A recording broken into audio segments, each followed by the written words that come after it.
Let's bring in national security and military analyst Dr. Rebecca Grant. Dr. Grant, picking up where I left off with Lucas on that last question.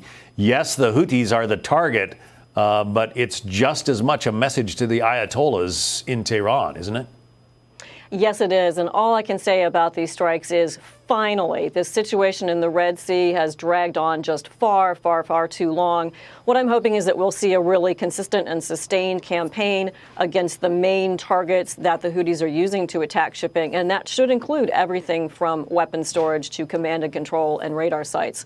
And because Iran supplies and supports the Houthis, of course, backed by China, who has recently sent a ship with missile propellant ingredients over to Iran, so Iran will get this message as well. And great work here by the Harry S. Truman, Carrier Air Wing 1, and of course there'll be some land-based U.S. Air Force fighters participating too. It's great to see our joint forces in action. General Kirill is doing the right thing. Why did we tolerate this? I mean, as I mentioned with Lucas, the U.S. Navy was in the most sustained combat campaign since World War II under the previous administration. Why did we put up with it? That's right. They played zone defense and did a tremendous job knocking down drones, missiles, taking out unmanned surface vessels. And, John, we used a rotation of the end, 5 different aircraft carriers, starting with the Gerald Ford right after the October 7th attacks and coming up now to the Harry S. Truman. We've had an aircraft carrier in that region consistently since then. What I like is seeing us use the striking power. President Trump has been really smart to use the striking power of the U.S. aircraft carrier to really get after these Houthi rebels. Remember, that's an illegitimate regime. The UN doesn't recognize them. They've been there a long time, but they're now creating a level of chaos, and we can't afford to have shipping closed off and our forces pinned down. So it was time to take offensive action, and I'm really glad President Trump has done it. The regime may be illegitimate, but there are about 35 million people or so in Yemen, and virtually all of them are under the control of the Houthis. So is this possibly the first stage of knocking that regime out of power?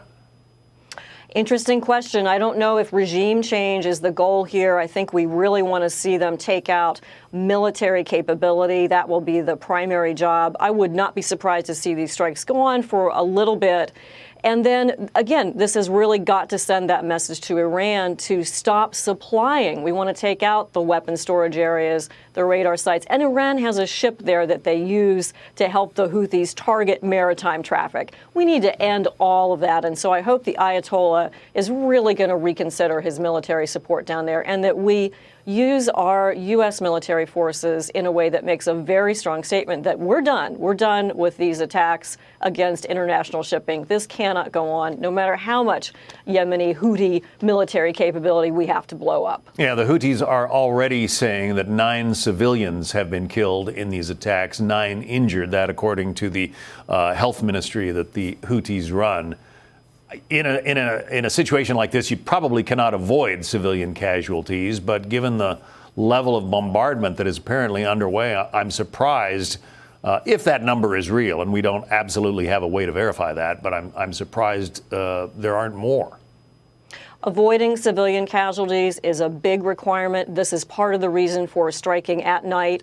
And remember, every target selected goes through a collateral damage evaluation, particularly if it's a building that's close in among some civilian facilities. But the vast majority of these things are straight up legitimate military targets, active radar sites, active missile launch sites, et cetera. And I know that our planners in Central Command are being extremely careful to target military targets. That's what they want to hit. They don't want to waste ordnance either. We don't want to see collateral damage. They want to get after their target objectives and get that task done. President Trump liked to point to the fact that during his first term there were no wars launched. But is this tantamount to launching a war against the Houthis? Reminds me more of President Trump's first-term campaign against ISIS, when in a pretty short amount of time he wiped out the rest of that caliphate. I think it would be great for the Houthis to meet the same fate of being militarily taken apart as a viable military operation. They're doing absolutely no good. They are terrorists, they are pirates, they are affecting world shipping. And they've launched strikes against Israel. And what a mistake they made to pop back up, trying to influence events in Gaza yet again. Now they're going to feel the full weight of U.S. military power with the aircraft carriers, our fighters.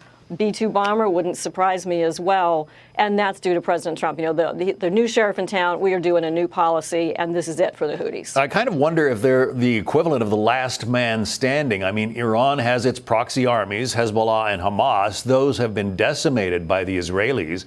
Now they've got the Houthis are sort of the last big force left, aren't they? And you know, is Iran about to see a triumvirate of defeats, I guess, among its proxy forces? An excellent point. And as much as Hamas and Hezbollah have been decimated, I'd like to see the Houthi armament capability go down.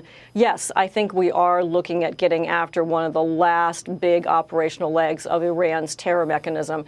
They really support so many terrorists around the world, always, of course, backed up by China, who buys 90% of Iran's oil and keeps Iran financially in the game. Dr. Rebecca Grant, thank you for your expertise. We'll talk to you again. Click here to subscribe to the Fox News YouTube page to catch our hottest interviews and most compelling analysis. You won't get it anywhere else.